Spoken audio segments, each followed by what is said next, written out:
প্রার্থী অধ্যাপক সৌগত রায়ের সমর্থনে 17 নম্বর ওয়ার্ডে একটি পদযাত্রা হলো এবং সেখানে মানুষের স্বতঃস্ফূর্ত সাড়া এটা প্রমাণ করে দিল যে সৌগত রায়ের চতুর্থবারের জন্য সংসদে যাওয়াটা শুধুমাত্র সময়ের অপেক্ষা। 2009 সাল থেকে সৌগত রায় এই দমদম লোকসভার সাংসদ। তিনি একেবারে তার হাতের তালুর মধ্যে তিনি দমদম লোকসভার প্রতিটি অলি গলি চেনেন।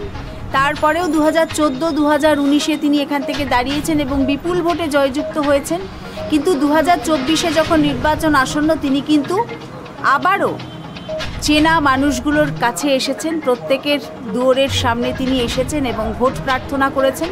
তার কারণ আমরা মনে করি, আমরা যারা তৃণমূল কংগ্রেসের কর্মী সৈনিক, যে মানুষের কাছে বারবার যেতে হবে। মানুষের থেকে বড় কেউ নয়।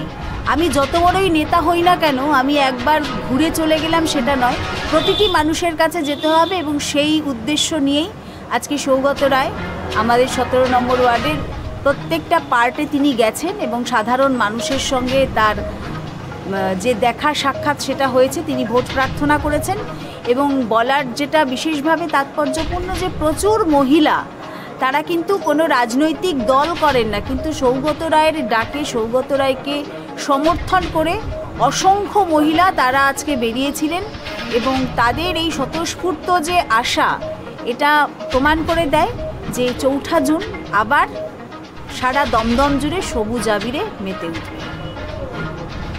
চলছে আজকে উত্তর দমদমের 17 নম্বর ওয়ার্ডে ছিল, অনেক কর্মী ছিলেন, মানুষের ভালো সাড়া পেয়েছি, আমি খুব আনন্দিত।